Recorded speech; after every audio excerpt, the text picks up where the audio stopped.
朋友们，我逃到美国来了，38度的气温，没有空调，真的很难以接受。于是我逃难乎的来到了美国。当然，这次来美国呢，主要任务是为了来看一下我以前的朋友，他去年刚生了一个宝宝，是一对 lesbian couple， 也终于是到了这个年纪，就是身边的异性恋都开始陆续离婚，身边的拉拉情侣都开始陆续养娃。当你认识一个拉拉的时候，你就会认识一群拉拉。那么当你认识一对正在养娃的 lesbian couple 的时候呢，他们的身后就会有一堆正在养娃的 lesbian couple， 有那种已经2个孩子，且孩子们都在院子里面满地跑的年纪的 lesbian couple， 也有那种正在怀着孕即将生产的，也有像我朋友这种就是刚生下来不到1年。当时看着眼前的场景也是感慨到了，这终于还是被我看到了这世界多元化的一面。那么为什么这些拉拉情侣们都是到了30多岁将近40岁才开始要小孩的呢？我觉得会有一代移民和身份的问题，这是一道数学题。我们来采访一下，我想问你个问题。就大概的讲一下，就不要讲太特别细节。我非要讲的特别细节。你讲太细节，我也会把它剪掉的。我建议你不要剪，我觉得你1秒都不要剪。1 hour later， 我们有2种方式，一种是 IUI， 就是所谓的人工受精；一种是 IVF， 就是大家传说中的试管婴儿。IUI 呢，相对来说它是比较简单的一种方式。首先你就要买精子，买完精子之后，这边的流程大概就是你会把它寄到诊所，然后你就去诊所开始你的疗程，但是非常非常的快。一般这边大概，但是他在做 IUI 之前，他会给你做一些身体上的检查，然后要 make sure 你的输卵管是通的。他不会说在你什么都没有检查的情况下，然后直接给你上，然后一般就是吃，就像正常周期一样，然后他会给你吃一点点促排卵的药 ，make sure 你有1颗卵泡会长大，然后你也要去医院里面去抽血，去测你的卵泡，看你的卵泡有没有长大，他会监测，当你卵泡快要排卵的时候，然后你需要打1针打在你肚子上，那个就是破卵针，就只有1针，那个还蛮容易的，然后基本上是你第2天或者有的诊所是再过1天，然后你去诊所里面。他会给你做这个 IUI 的程序，这个程序非常非常的快，通常1分钟之内，然后他会帮你把精子洗干净，然后直接给你打进去，但是这些都是医生操作。如果这个的话，你说买1管精子的话，大概就要2000左右，然后运费，我们买的那个精子银行运费是360，但是我们的诊所是要求你至少有2管精子存在他那里，他才给你做。因为万一你都已经躺在那 everything's ready， 如果你的精子解冻不成功，或者是这个精子里面活力不够的话，他可能要用另外1管精子作为 backup。1管2000左右，那2管就要4000块钱左右呗。对，加上运费大概4400左右。然后如果不成功的话，就废掉了呀，就再来1轮，就又是4400。我们诊所做 IUI 的这个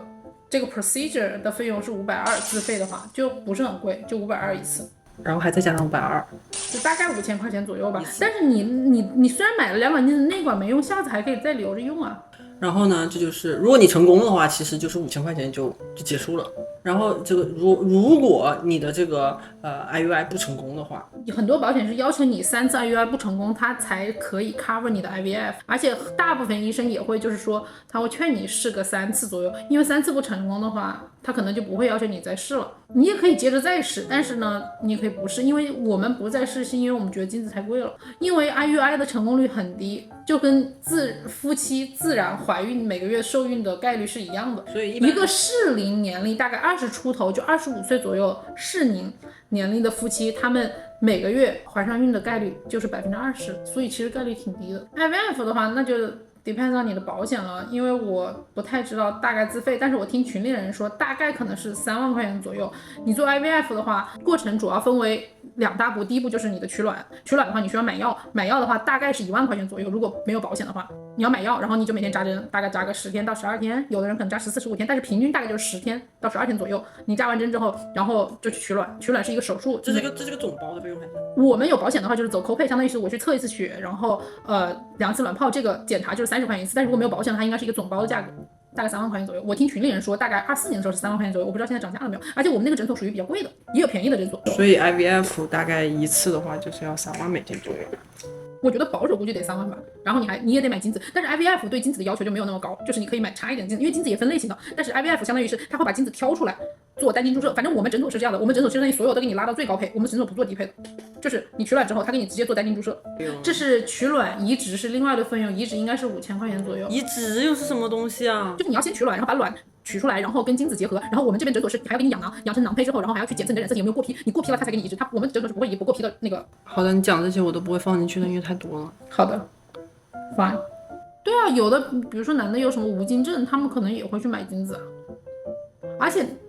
比如说中国，他如果比较传统的话，他们会尽量挑那个捐精人跟自己的那个老公长得比较像的，包括捐卵也是。比如说有的女生实在是就是情况太差了，她们需要捐一个卵子，他们会找那个捐卵的人和自己长得比较像的，他们就是希望这个小孩生出来尽量和自己长得比较像。真贵。卵子比精子贵很多，因为精子一撸一大管，卵子女生一个月只排1颗卵。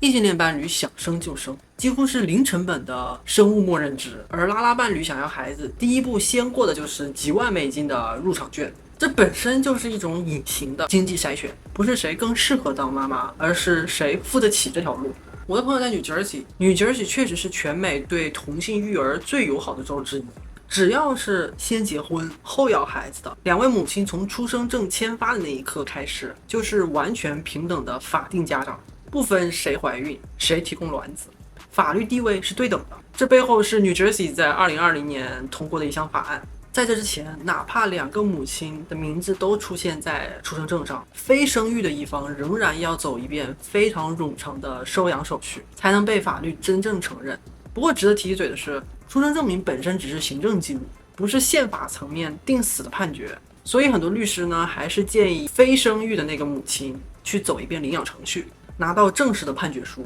因为只有法院的判决才能在全美的50个州全部生效，以防万一有一天如果他们搬去别的州，或者是去别的州旅行的时候，这份判决书可能就是你的保命符。所以你看，就算是走在全美最前面的New Jersey，两位母亲要拿到和异性恋父母完全一样的安全感，还得要走这多一套程序。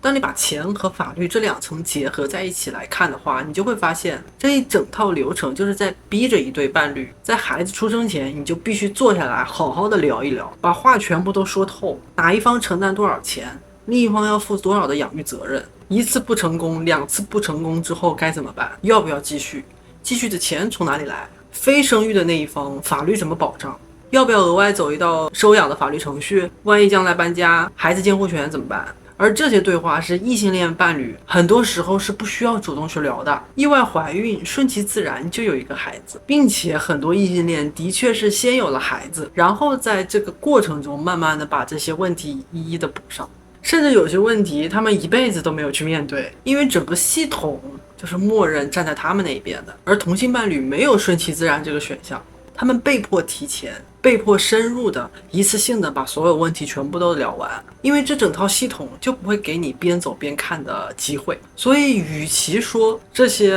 拉拉朋友们终于到了要孩子的年纪，不如说这整套系统本身用几万美金的账单和一沓法律文件替他们做了一层筛选，最后真正走到要孩子这一部分的人，不是运气好，也不是恰好到了该生的年纪，而是他们两个人是真的一起扛过了这道别人看不见也根本都不需要面对的门槛。